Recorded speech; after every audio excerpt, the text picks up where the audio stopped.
Assalamualaikum warahmatullahi wabarakatuh pemirsa, senang sekali saya Nadia Aufa kembali menyapa Anda dalam program kesayangan Anda Kampus Corner, menyajikan informasi terkini seputar Universitas Dianuswantoro. Dan pemirsa, seperti yang kita tahu sekarang ini kita masih di tengah pandemi COVID-19, di mana kita harus banget nih untuk menjaga kesehatan tubuh kita. Nah, dengan cara apa? Nah, salah satunya dengan cara mengkonsumsi makanan-makanan yang menyehatkan, kemudian membiasakan hidup sehat seperti itu. Nah, ini untuk makanan yang sehat atau bisa dikatakan makanan yang bergizi, itu makanan yang seperti apa? Kemudian apakah cukup hanya dengan bergizi saja? Nah, ini yang akan kita bahas di Kampus Corner hari ini. Udinus ajak masyarakat terapkan gizi seimbang. Telah bergabung bersama saya by Zoom pakar gizi dan dosen Udinus, Filda Anna Feria Setiawati, SGZ MGizi. Selamat siang Mbak Filda. Ya, selamat siang Mbak Nadia. Bagaimana kabarnya hari ini Mbak Filda? Alhamdulillah sehat selalu ya. Alhamdulillah sehat walafiat gitu ya Mbak Filda ya. Iya. Baik Mbak Filda, ini kan gizi nih, berbicara mengenai gizi biasanya dikaitkan dengan anak gitu ya, nutrisi anak gitu. Nah, ini bagaimana dengan orang dewasa, remaja maupun lansia? Apakah penting juga untuk mendapatkan gizi yang seimbang?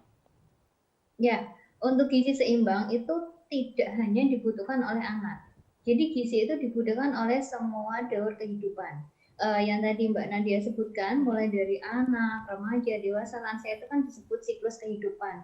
Nah, gizi seimbang itu dibutuhkan pada masing-masing siklus kehidupan, tentunya dengan jumlah dan jenis yang berbeda, tergantung dari siklus kehidupan mana. Tentunya ketika kita pada saat masih bayi, masih balita akan berbeda kebutuhannya dengan saat ini kita yang sudah dewasa. Mengapa? Karena kita Oke, sekarang udah nggak tumbuh. Kalau anak kecil kan masih tumbuh. Nah, itu oke. contoh simpel, contoh yang sederhana kenapa kebutuhan gizi itu bisa berbeda. Oke, jadi dibedakan karena sesuai kebutuhan masing-masing gitu ya. Betul sekali, betul. Oke, baik. Next kita juga ada mahasiswi S1 Kesehatan Masyarakat Udinus, Feni Rizka Utami. Selamat siang, Feni. Selamat siang, Mbak. Bagaimana kabarnya hari ini, Feni? Ceria banget kayaknya nih. Alhamdulillah sehat. Alhamdulillah sehat ya. Lagi sibuk apa nih, Feni? Saat ini sih saya lagi sibuk magang ya, soalnya kan ini mau semester 8 itu ambil mata kuliah magang. Oke, ini magang di tengah pandemi gitu ya. Gimana nih, Feni? Semua aman-aman Iya, aja ya tentunya ya. Pasti dengan protokol iya, kesehatan ketat ya. selalu pakai APD, Mhm. kemana-mana bawa hand sanitizer, cuci tangan terus. Oke, harus jaga-jaga kesehatan gitu ya, Feni ya. Sehat-sehat terus ya.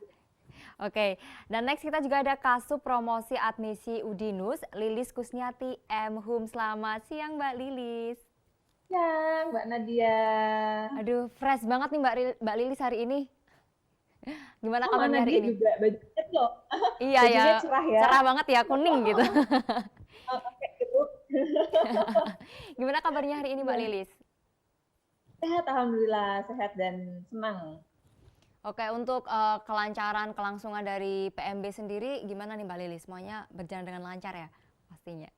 Iya, Alhamdulillah. Jadi sejak pandemi itu Mhm. kan mungkin orang-orang jadi apa namanya takut keluar rumah ya gitu. Makanya kita fasilitasi dengan semuanya online gitu, pendaftaran, informasi, Mhm. konsultasi. Bahkan kalau teman-teman kepengen melihat Udinus secara real time itu sudah kita sediakan link untuk virtual tour gitu. Jadi dengan Oke. dengan teknologi sih Alhamdulillah semuanya sekarang terasa lebih mudah dan apa namanya pendaftaran online kita sejauh ini Alhamdulillah lancar.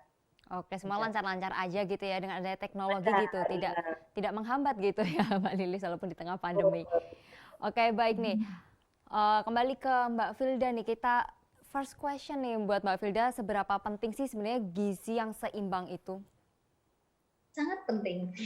Sangat penting, Kalau oke. dari angka 1 sampai 5, gizi seimbang itu berada pada skor nomor 5. Oke. Sangat penting. Mengapa sangat penting? Karena kebutuhan dasar dari manusia itu adalah gizi. Zat gizi yang beragam itu. Jadi kalau manusia tanpa zat gizi, ya dia tidak akan bisa menjalankan aktivitasnya, dia tidak akan bisa melangsungkan seluruh proses-proses anatomi dan fisiologi dalam tubuhnya. Karena itu kita harus selalu menjaga gizi kita agar seimbang. Oke, jadi sangat penting itu dicatat nih pemirsa di rumah gizi harus seimbang gitu ya Mbak Filda. Oke, kemudian kita ini kan di tengah pandemi COVID-19 ya, tentunya kita juga membutuhkan gizi yang baik nih untuk melawan virus COVID-19. Nah, seperti apa sih gizi yang baik bagi tubuh kita nih Mbak Filda? Ya, gizi yang baik itu seperti yang tadi sudah Mbak Nadia jelaskan, yaitu gizi yang seimbang. Seimbang di sini artinya adalah sesuai antara apa yang kita butuhkan dan apa yang kita makan. Ya, jadi misalkan tadi sudah saya singgung di awal ya sedikit kaitannya dengan gaya hidup. Saya saat ini adalah orang dewasa dengan usia 30 sekian gitu ya, 30 sekian. Nah, tentunya kebutuhan saya itu akan sangat berbeda dengan anak saya yang usianya masih 8 tahun dan 4 tahun. Kenapa berbeda? Karena mereka masih harus tumbuh. Jadi apa yang mereka makan tidak hanya digunakan untuk aktivitas saja. Sedangkan kalau saya ya kita semua di sini itu kan ketika makan ya hanya dibutuhkan untuk beraktivitas, untuk membangun daya tahan seperti itu. Jadi memang kalau kita mengkonsumsi makanan supaya itu bermanfaat untuk tubuh harus yang seimbang antara kebutuhan dengan apa yang masuk ke dalam perut kita. Gitu. Oke, baik. Nah ini seperti itu kira-kira Mbak Nadia. Oke, ya. nah ini gizi yang seimbang nih apakah sesuai nih Mbak Filda dengan teori 4 sehat 5 sempurna? Tidak. Oh tidak ya?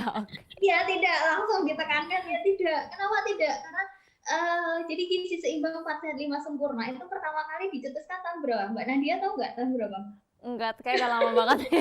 Udah lama banget ya. Mungkin jauh sebelum kita semua lahir. Oke. Jadi sejak tahun 1950. Oke, 1950. Nah, 1950 itu sampai sekarang ini udah berapa? 71 tahun kan? Iya, betul. Iya. Tetapi kenapa saya juga heran ya. Padahal pesan gizi seimbang itu sudah berganti-ganti terus-menerus berganti.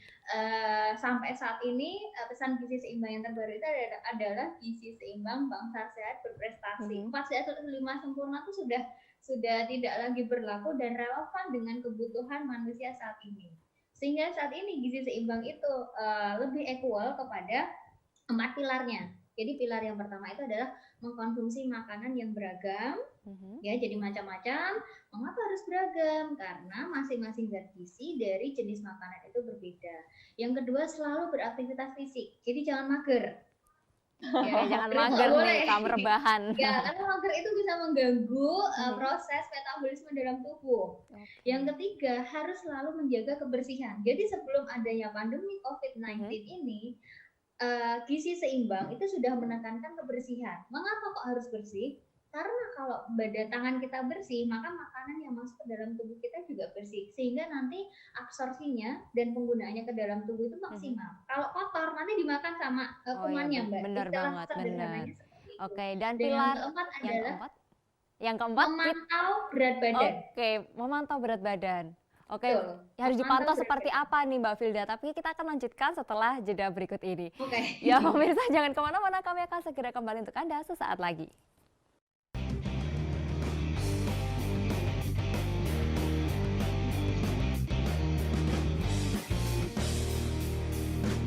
Terima kasih pemirsa, Anda masih bersama kami di Kampus Corner. Udinus ajak masyarakat terapkan gizi seimbang. Baik nih Mbak Filda, kita lanjutkan nih 4 pilar gizi seimbang gitu ya. Untuk yang pilar terakhir tadi bersangkutan dengan berat badan nih, gimana nih Mbak Filda?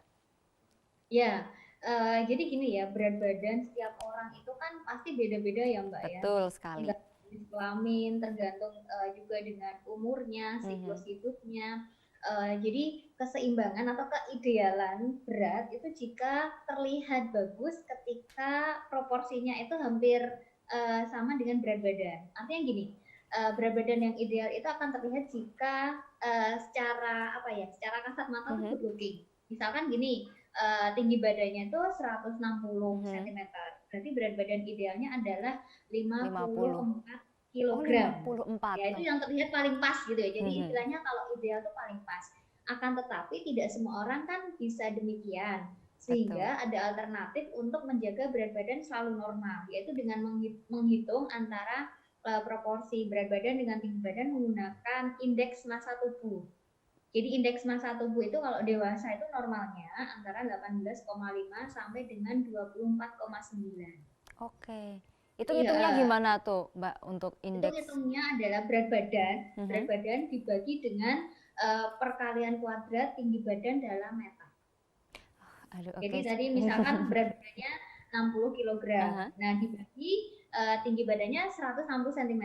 Berarti oke. kan tinggi badannya dalam meter 1,6 kan. Nah, Mhm. 1,6 itu dikuadratkan, terus berat badannya yang tadi berapa tadi?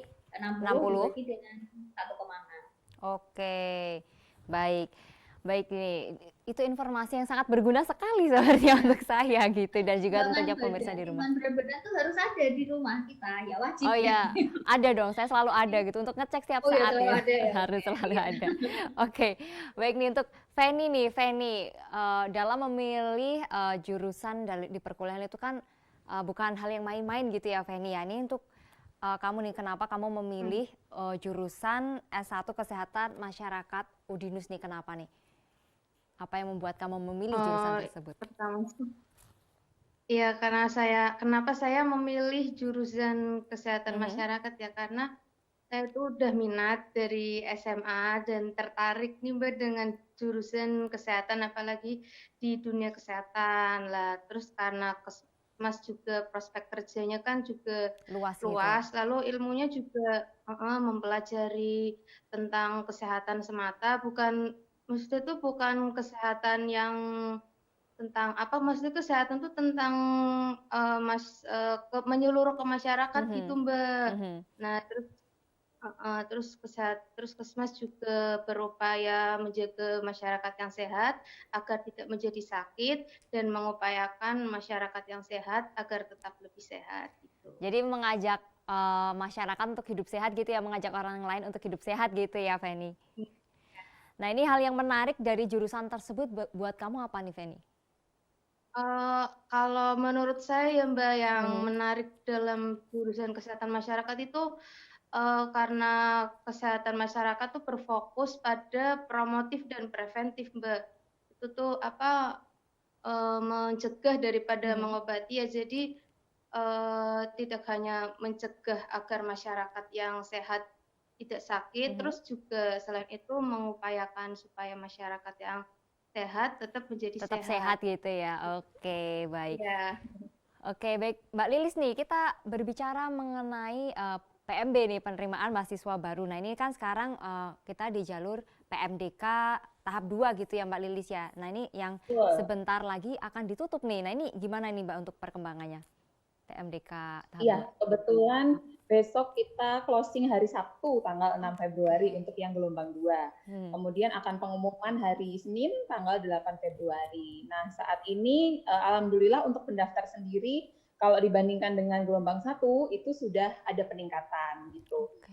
Mungkin karena apa namanya ketika gelombang 1 itu kan masih bulan Oktober ya. Teman-teman Mhm. SMA yang kelas 12 tuh mungkin belum belum terlalu aware bahwa dia sudah harus mulai mikirin nih aku kuliah kemana ya, terus jurusan Betul. apa ya gitu. Nah, seiring berjalannya waktu ketika PMDK 2 karena waktunya juga sudah bulan Januari kemarin, Desember Mhm. dan Januari, mungkin mereka sudah mulai juga dapat terpapar informasi-informasi Oke, gitu. Selain betul. juga karena Udinus rajin promosi kan di sosial media, Mhm. di baliho, di radio, di kampus corner gitu. Jadi besar kemungkinan teman-teman yang kelas 12 itu awareness-nya mulai tumbuh dan sekarang jadinya pendaftarnya sudah Lebih lebih meningkat ada gitu peningkatan ya. dibandingkan gelombang 1. Biasanya nanti di gelombang 3 semakin banyak lagi Semakin gitu Mbak banyak Nani. lagi. Membeludak Iya, sampean gitu ya Mbak amin, Lilis ya. amin. Iya, Oke, baik ini kan ditutup besok Sabtu gitu ya, 6 Februari gitu. satu. Oke, nah ini untuk diumumkannya nih kapan nih Mbak Lilis? Dan melalui Untuk apa? pengumumannya sendiri Mhm, hari Senin tanggal 8 Februari mhm. nanti akan kita publish di websitenya Udinus www.udinus.ac.id. Terus kemudian nanti untuk teman-teman yang sudah daftar online itu untuk surat pengumumannya bisa download di akun masing-masing. Jadi teman-teman yang daftar online itu kan punya satu akun, Mhm. di akunnya itu ada tombol untuk nanti mencetak surat pengumuman. Nah, untuk Oke. teman-teman yang mendaftar dibantu guru BK sekolah Mhm, secara manual, formnya sudah dikirim ke sini lewat pos atau JNE, mhm. pengumumannya sama surat pengumuman dan download suratnya nanti bisa di websitenya Udinus Oke, gitu. tetap semuanya di website gitu ya, walaupun Ya, dari grup BK. informasinya tersentral di situ. Oke, baik. Kemudian ini nih, kembali ke Mbak Vilda ya, kita membicarakan masalah gizi seimbang lagi, tapi meningkatkan imunitas di masa pandemi COVID-19 seperti ini gimana nih Mbak? Seberapa penting sih gizi seimbang untuk meningkatkan imunitas kita di tengah pandemi COVID-19 seperti ini? Ya, garda terdepan untuk menangkal penyakit COVID-19 ini kan memang imunitas tubuh, gitu ya.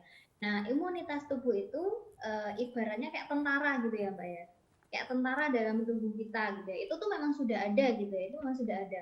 Tetapi supaya tentaranya itu tuh kuat, dia harus diberikan sesuatu yang bisa menjadikan dia kuat. Nah, sesuatu itu apa? Sesuatu itu adalah zat gizi. Zat gizi yang seharusnya ada dalam makanan kita. Nah, zat gizi yang bisa membangun imunitas yang bagus itu adalah zat gizi yang memang sesuai dengan kebutuhan masing-masing individu, gitu. Oke, baik.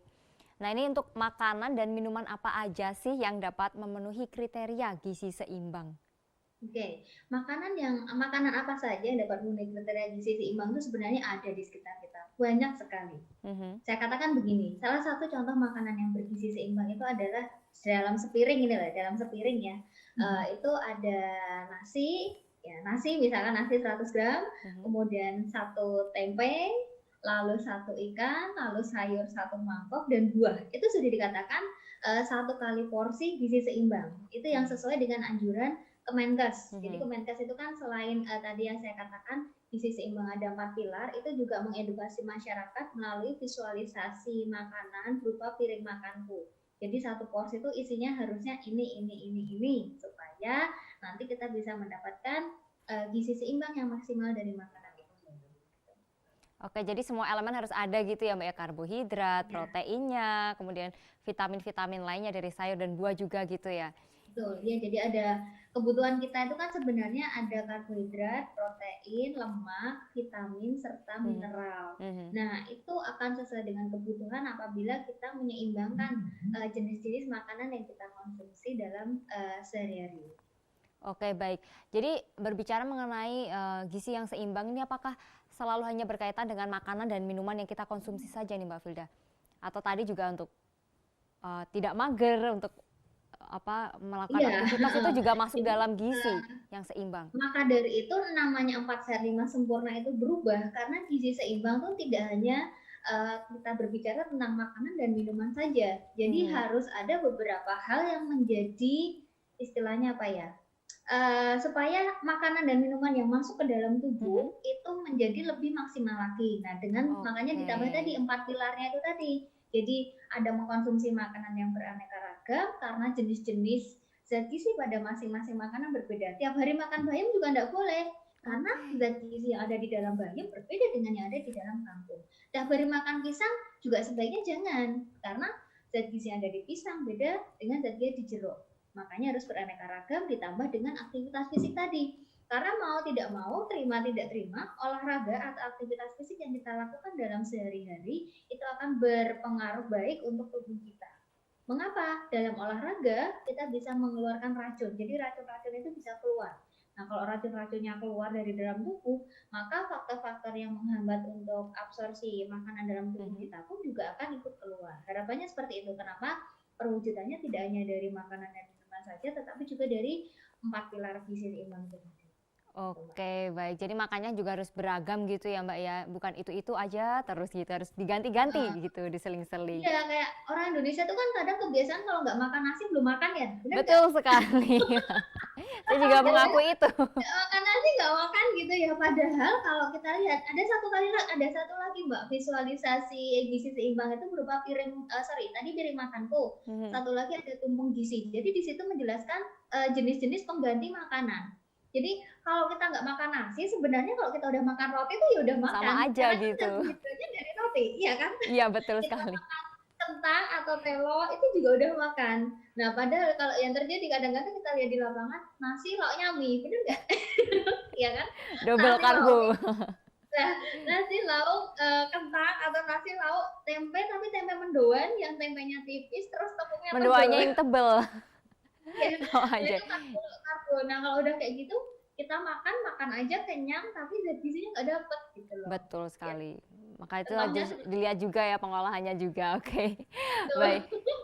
Oke, baik. Untuk Feni nih, mungkin pemirsa di rumah juga ingin tahu nih untuk perkuliahan jurusan S1 Kesehatan Masyarakat Udinus nih, gimana sih perkuliahan di sana? Kemudian dosennya gimana juga dalam mengajar nih Feni? Nah, tapi kita tahan dulu, kita akan lanjutkan setelah jeda berikut ini.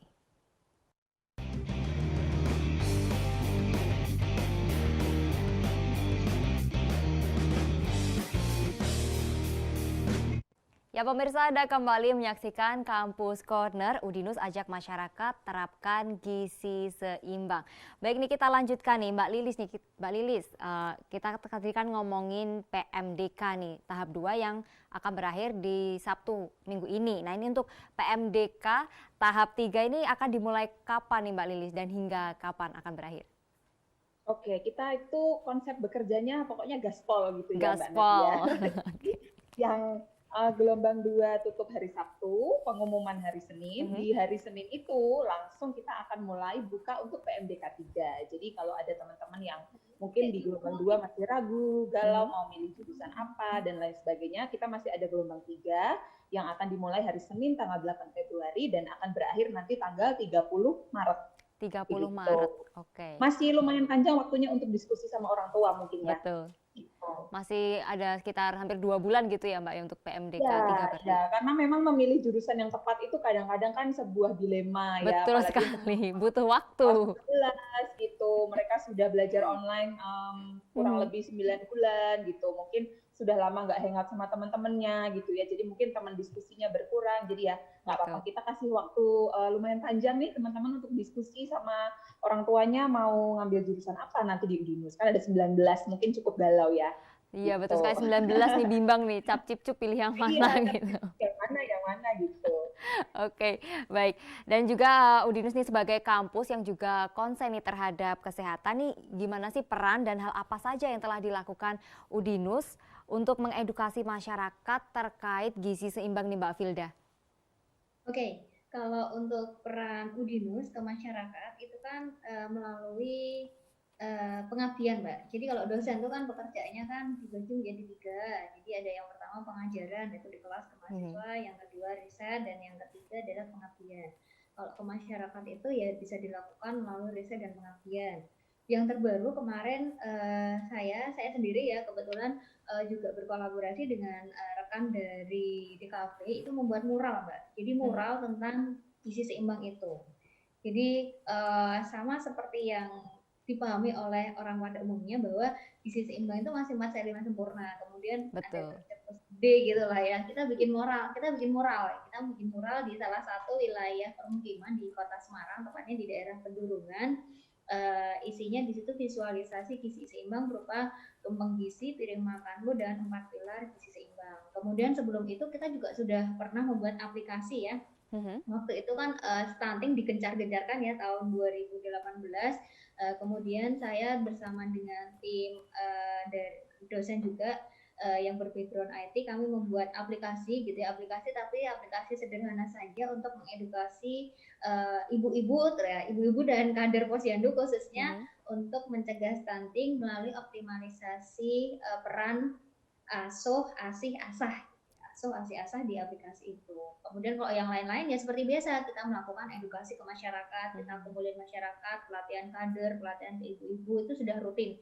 Cuman memang selama masa pandemi ini, selama 1 tahun ini kita belum melakukan edukasi langsung gitu ya, karena memang tidak semua orang itu IT literate gitu ya, apalagi kalau ibu-ibu di pedesaan gitu ya, sehingga agak susah. Jadi sejauh ini sudah itu yang kita lakukan ke masyarakat. Oke, jadi perannya juga banyak gitu ya, apalagi untuk mengubah tadi nih pandangan 4 sehat 5 sempurna ini penting juga kayaknya. Karena orang juga masih melekat banget gitu 4 sehat 5 sempurnanya. Oke, baik. Kemudian Feni nih, kamu kan di jurusan kesehatan masyarakat, tentunya kamu juga diajarkan mengenai dunia gizi nih. Nah ini pandangan kamu mengenai gizi di Indonesia khususnya Jawa Tengah gimana nih Feni?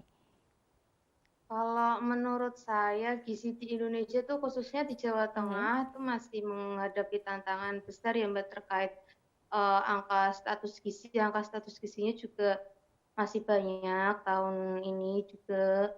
Lalu mungkin karena masih banyaknya masyarakat yang kurang sadar gitu Mbak tentang gizi ya, khususnya contoh nih kayak ibu-ibu balita nih kayak kurang pengetahuan, akhirnya mengarah ke pola asuh, akhirnya pola asuh terhadap anak mereka tuh ya kurang gitu Mbak, yang kata mereka baik ternyata itu pola asuhnya buruk. Oke, jadi bisa dikatakan nggak ini kalau masih kekurangan gizi gitu?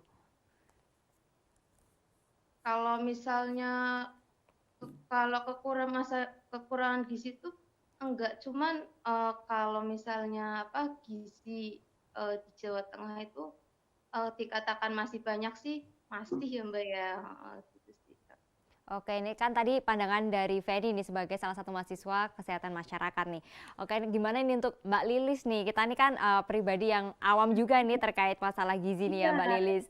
Nah ini menurut Mbak Lilis, apakah masyarakat ini sudah peduli nih Mbak Lilis dengan gizi yang seimbang? Kayaknya kalau saya melihatnya sih pandemi ini efeknya lumayan besar ya, Mbak Nadia, untuk masyarakat mulai nyari tahu. Termasuk nih yang saya alami sendiri ya. Kalau saya dulu kan makan ya walaupun nggak kotor-kotor banget gitu, nggak dirty eater banget gitu, tapi saya juga nggak terlalu mikirin ini mineralnya berapa, proteinnya berapa gitu. Tapi sejak pandemi sejujurnya memang karena salah satu hal yang bisa kita lakukan adalah memaintenance badan kita. Jadi ya sejak pandemi ini jadi nyari tahu gitu. Kalau tadi Mbak Filda udah ngasih tahu cara ngitung apa namanya tadi body mass index ya. Ini dikali ini dibagi ini, saya pusing banget dengernya. Nah, ada satu cara yang lebih mudah. Iya. Itu kita pergi ke gym. Di gym ada alatnya. Oke, udah ada alatnya langsung gitu, nggak perlu hitung.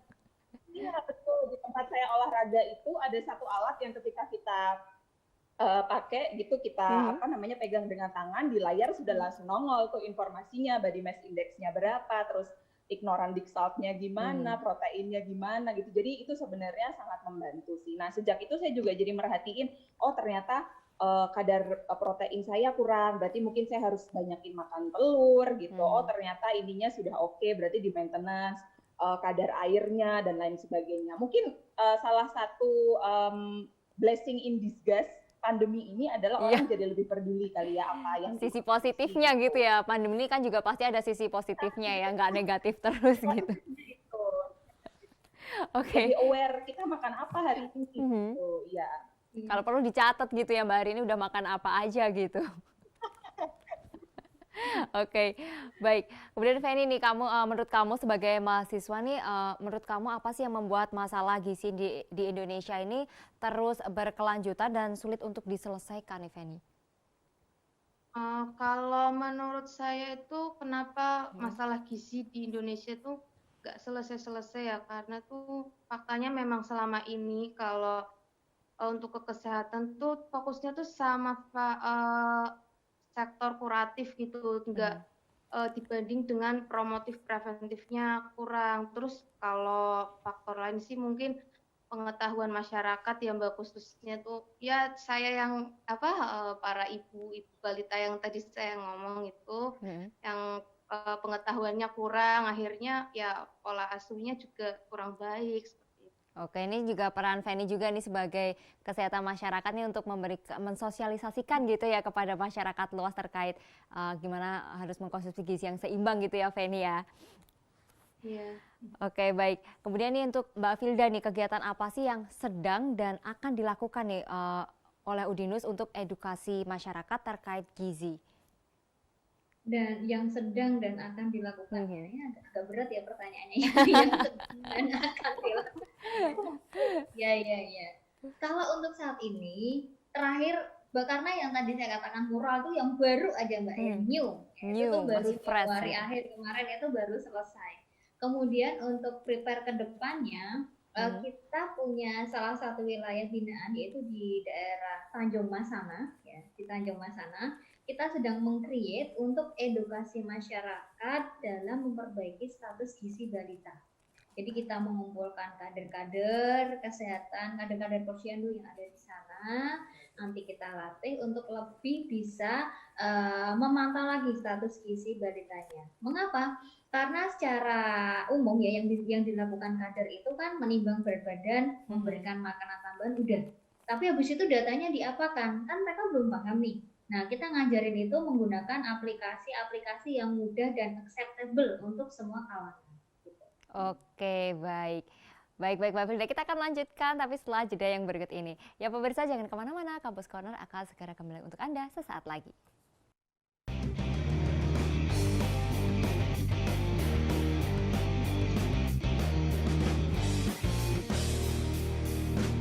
Terima kasih pemirsa, Anda masih bersama kami di Kampus Corner. Udinus ajak masyarakat terapkan gizi seimbang. Baik nih Mbak Lilis, berhubung Feni ini dari jurusan S1 Kesehatan Masyarakat nih, saya jadi penasaran nih untuk mendaftar di S1 Kesehatan Masyarakat Udinusnya, apakah ada syarat khusus nih Mbak Lilis?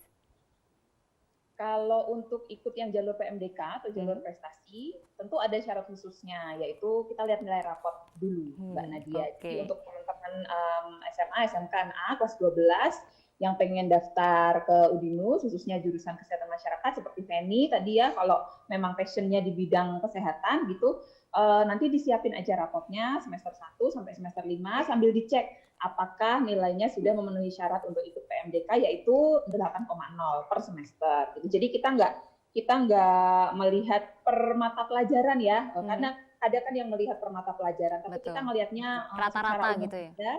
Ya, semester 1 nilainya berapa, semester 2 nilainya berapa gitu. Diambil rata-rata aja, tiap semester rata-ratanya minimal 8,0 sudah bisa ikut jalur PMDK ini. Gitu. Oke, nah ini gimana untuk syarat khusus nih kesehatan masyarakat, ada yang lain juga Mbak? Ada yang lain juga nggak nih Mbak? Mungkin harus tidak buta warna atau apa, atau mungkin tinggi badan? Kalau untuk tinggi badan sepertinya di rekam medis, tapi kalau teman-teman kesehatan masyarakat sepertinya tidak masalah. Gitu. Oke, dan di jurusan lain? Karena terkait ini ya nanti prospek pekerjaannya itu kan nanti mungkin akan terkait dengan filing gitu. Jadi mungkin tinggi badannya ada apa namanya, kalau putri itu 145 minimal cm, terus kalau yang putra itu 150 cm. Tapi kalau untuk kesehatan masyarakat so far so good. Oke, bagaimana dengan untuk program studi yang lain nih Mbak? Apakah ada syarat khusus juga di beberapa program studi? Kalau di program studi lain ada, seperti di desain komunikasi visual dan teknik biomedis, itu memang tidak boleh ada buta warna, termasuk di rekam medis juga ya, tidak boleh buta warna, karena memang itu nanti baik kegiatan perkuliahannya maupun prospek pekerjaannya itu nanti akan terkait dengan warna-warna gitu. Jadi kalau bisa nanti sebelum melakukan pendaftaran, kalau mau masuk ke jurusan-jurusan tersebut, teman-teman cek dulu kondisinya apakah memiliki buta warna atau tidak. Tapi kalau untuk jurusan yang lain tidak masalah. Okay. Misalnya kepengen masuk DKV, tapi ternyata ada buta warna parsial, belum memungkinkan. Kita masih ada jurusan film, kita masih ada jurusan animasi, yang rumpun ilmunya masih sama gitu. Jadi sebenarnya banyak jalan menuju Roma. Oke, banyak jalan menuju Roma. Ya, selalu ada alternatif dan win-win solution. Karena tadi juga ada 19 jurusan gitu ya Mbak ya di Udinus sendiri. Kalau satu nggak bisa, satu pintu tertutup, masih ada 18 pintu yang lain. Betul sekali, masih ada 18 pintu yang lain. Oke, baik. Baik nih Mbak Filda, untuk Mbak Filda nih gimana sih peran dari pemerintah selama ini untuk menangani masalah terkait dengan gizi di Indonesia ini, Mbak Filda? Oke, untuk peran pemerintah sendiri itu sudah, ya gimana ya Mbak ya, ngomong-ngomong pemerintah nih ya. Ngomongin pemerintah kita.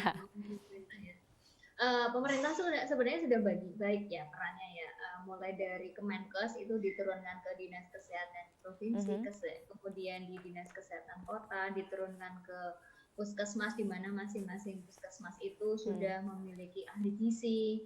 Kemudian dari ahli gizi itu ada kepanjangannya lagi kader-kader di Posyandu. Nah, peran pemerintah itu secara tidak langsung diwujudkan dari kader-kader di Posyandu itu yang menjadi garda terdepan untuk edukasi masyarakat masalah gizi. Cuman memang ya karena tadi ya kader itu kan sifatnya sukarela, sehingga kadang-kadang monitoring dan evaluasinya itu yang masih sangat perlu ditekankan supaya supaya tadi yang menjadi peran utama. Jadi gizi itu kan bukan upaya kuratif ya Mbak ya. Jadi untuk upaya kesehatan itu kan ada beberapa jenis ya levelnya ya. ada promotif, preventif, kuratif, serta rehabilitatif. Nah, gizi itu memegang untuk peranan promotif dan preventif yang sifatnya jauh sebelum terjadi. Bisa dikatakan juga gizi itu kan investasi. Jadi apa yang kita makan sekarang tidak bisa langsung memberikan efek besok. Tidak Betul. seperti obat. Sehingga apa yang kita makan lama-kelamaan itu akan muncul akibatnya bisa 1 tahun, 5 tahun, atau 10 tahun ke depan. Sehingga memang promotif dan preventif ini yang harus ditekankan. Kalau kita lihat di anggaran kesehatan ya sebenarnya itu memang dominannya ke kuratif, ke pengobatan. Kalau kita lihat tuh rumah sakit ya mungkin sebelum pandemi ya itu kan banyaknya mereka yang sudah terkena penyakit baru diobati ya. Betul. Diabetes, jantung, kolesterol, stroke. Padahal itu semuanya bisa dicegah dari makanan. Nah, kalau misalkan genetik itu berapa persen sih? 10%, itu paling 10%. Tetapi semuanya itu lebih dominan kepada apa yang kita lakukan pada saat kita muda. Jadi pada saat kita masih dari kecil apa yang kita makan, apa yang kita lakukan itu akan berimbas pada masa depan. Oke. Jadi harus dijaga dari sekarang gitu ya harusnya ya. Oke, baik. Dan gimana sih cara nih si Feni nih sebagai salah satu mahasiswa, cara kamu untuk mengedukasi teman-teman untuk mengkonsumsi gizi seimbang nih gimana nih Feni? Tapi kita akan lanjutkan setelah jeda berikut ini. Ya pemirsa jangan kemana-mana, kami akan segera kembali sesaat lagi.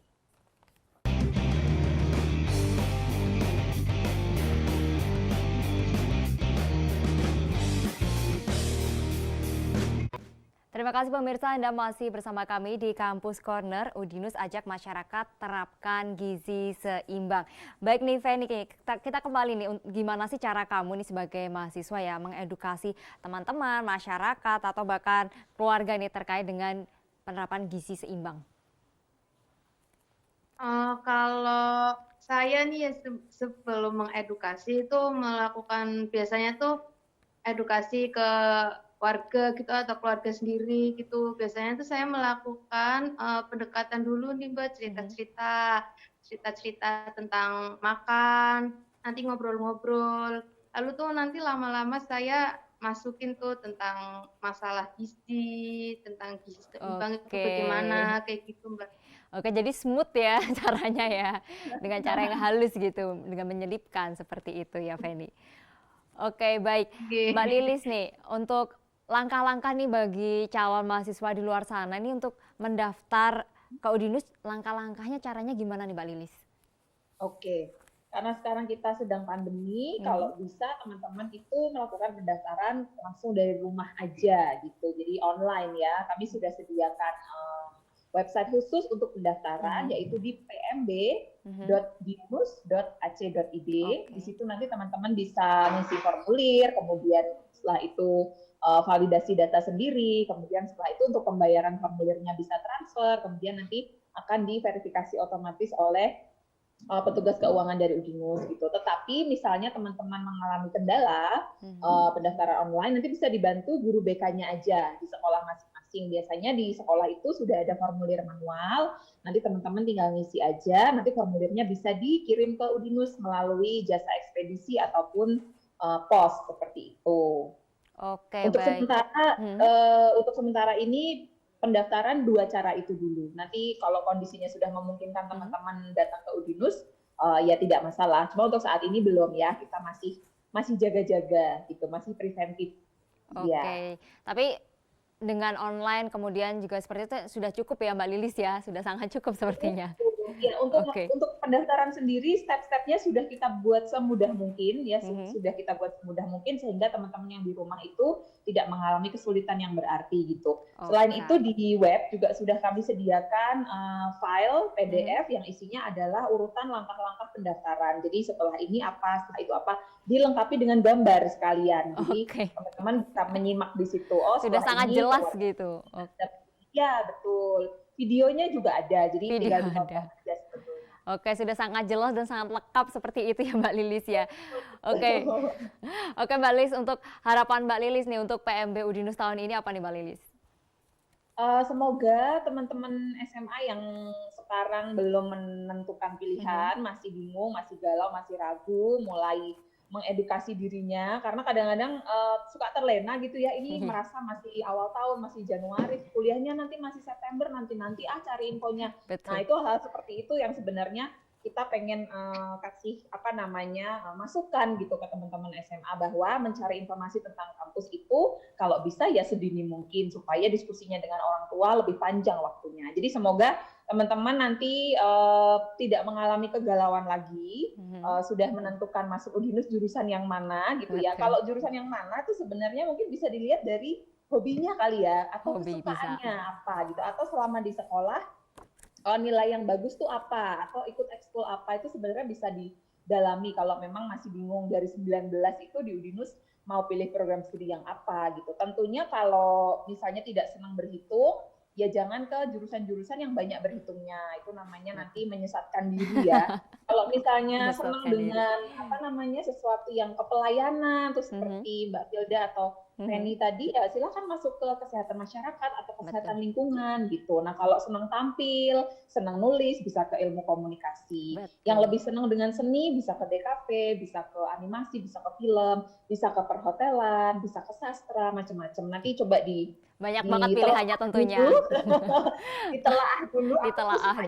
Ya, aku harus kemana gitu. Jadi semoga nanti PMB-nya Udinus tahun ini lebih baik dari tahun kemarin. Amin. Termasuk juga teman-teman yang masuk ke Udinus itu semoga tidak mengalami salah jurusan. Semoga semuanya nanti enggak ya Mbak ya. Mahasiswa baru Udinus sudah memilih jurusan sesuai dengan minat dan bakat dan passion-nya. Gitu. Oke, baik. Nih kemudian jadi pemirsa juga yang masih ingin mendaftar nih PMDK jalur 2 ya masih dibuka sampai Sabtu besok 6 Februari. Tapi jangan khawatir, PMDK jalur tahap 3 nih, tahap 3 juga sudah akan dibuka lagi Seninnya 8 Februari sampai dengan 30 Maret 2021. Dan juga pemirsa jangan lupa nih, mari kita galakan nih untuk pola hidup sehat dengan cara mengkonsumsi makanan dengan gizi seimbang sejak dini, karena harus sejak dini gitu ya Mbak Filda ya dan Feni ya. Kalau nggak dari sekarang, dari kapan lagi gitu. Oke, dan terima kasih untuk Mbak Filda, Feni, dan juga Mbak Lilis untuk hari ini sharing-sharingnya tentang gizi yang sangat penting tentunya, dan pasti pemirsa di rumah juga sudah mencatat semuanya poin-poin hari ini. Terima kasih untuk hari ini dan terima kasih pemirsa telah bergabung bersama kami hari ini. Saya Nadia Alfa pamit undur diri. Wassalamualaikum warahmatullahi wabarakatuh.